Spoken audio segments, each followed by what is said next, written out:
Mohamed Ndiaye. jërë ngeen jëf Ousmane Sonko faboon a wuutal si Ndakaaru ngir déloger Macky Sall journal Tribune moo ko bindee noonu ci xët mu njëkk Le Témoin nañu cooki final la woote Les Échos nañu démb la ko woote ne ginnaaw lëlu gi mu lëlu woon fan yi yëpp ca Ziguinchor confiné wu Ousmane Sonko déconfiné wu na démb génn ci mbeddi Ziguinchor yi ànd ak mbooloo mu bari fa la waxee ne jàmmu jeex na cooki final bi jot na te ca Ndakaaru fa la war a amee mu ne jeunes yëpp jox naa leen rendez-vous Ndakaaru nañu daje ji Ndakaaru jàmmaarloo ji fa ak Macky Sall tegal ko rapport de force bu delluwul gannaaw ci li mu nekk ñu fekk ko ca palais ba mu nekk génnee ko fa Les Échos nañu Ousmane Sonko wax na démb ne Macky Sall ak procureur am ñoom ñaar ñu ànd dem ci kaso ba moo gën a yomb ñu koy yóbbu kaso moom Ousmane Sonko Vox Populi bind ne Ousmane Sonko mi ngi jëm si Ndakaaru ngir cooki si fii cooki final ak Macky Sall la Sénégal nañu ginnaaw jaaba jonge giñ ko fi doon jaaba jonge keroog ci tribunalum Dakar moom président bu parti Pastef bi nee na dafay ñibbi si Ndakaaru annoncé na it cooki final bu fi war a am ay kàddu moom Ousmane Sonko ci xët mu njëkk journal L'Info mu fay wax ne pare na ngir joxe bakkanam dem na fayit bay wax ne gaañi Ousmane Sonko mu sell mi ñuy dégg mooy bëgg a dagg seenub xol moo tax ñuy seet nu ñu bëgg a yàqee sama der ak di ko bëgg a gàkkal waaye loolee dañuy sonal seen bopp rek ne du mësa am ndax li am yàlla ko def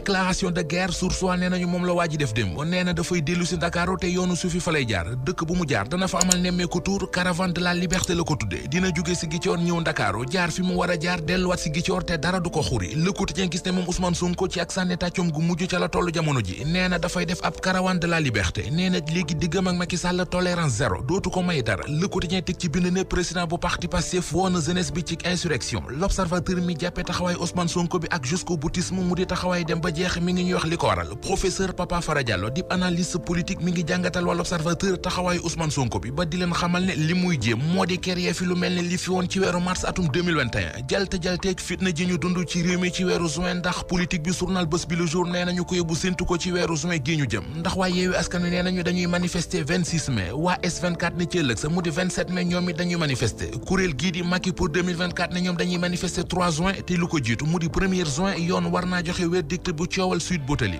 procès bu Sweet Beauté bi woon keroog docteur Alfousseyni Gaye ak li ñu ne moo ko waxoon te moom gynécologue bi mu weddi ko ne waxul loolu L'Observateur xëy na di ko tiiñal ubbil yéenekaay bi dañu ne keroog ca chambre criminelle bu tribunalum Dakar docteur Alfousseyni Gaye ba mu jàkkaarloo ak juge bi da ko ne bi ma defee ay prélèvement ci Adji Sarr gisoon naa ci moom maniw démb moom docteur bi mu bind bataaxal di ko ca weddi ne mësuta wax lu ni mel dem sax ba yegg ci di tuumal yéenekaay bi di L'Observateur ne ñoo ko waxal lu mu waxul rédaction bu L'Observateur xëy nañu di ko tiiñal weddi ko ba mu set wecc tegal ko ci ne moom docteur bi day kàcc yéenekaay bi jël mboolem yéenekaay yi bindoon li docteur Gaye waxoon bërki démb ca procès ba te weddi ko démb tegal leen ko ci seen page 6 muy journal L'As di L'Info di Source A di Le Quotidien Vox Populi Bës Bi Le Jour ba ci site internet bii di Kéwoulo L'Observateur di ko laaj moom docteur Alfousseyni Gaye bu dee nee na waa L'Observateur ñoo ko waxul lu mu waxul kon presse bi fan lañu jëlee waxam ji ba bind ko rédaction bu L'Observateur ak li ñu bind tey ñoo ngi cee xam ne xamewuñ leen ci wax ju sew waaye lu ëpp tuuru dafa baax ñuy leeral askan wi tànn L'Observateur tànn groupe Futurs Médias jiital ko wax leen lii dëgg ndax taxaw di wax ne waa L'Observateur dañoo soppi waxi docteur Gaye yi loolee ay kàcc la yu tooy xepp ku yaakaar ne mën ngaa xupp L'Observateur baa nga ndamp ko baa nga tiital ko ba tax du def li askan wi di xaar ci moom yaa ngi nax sa bopp L'Observateur dafay wéy di taxaw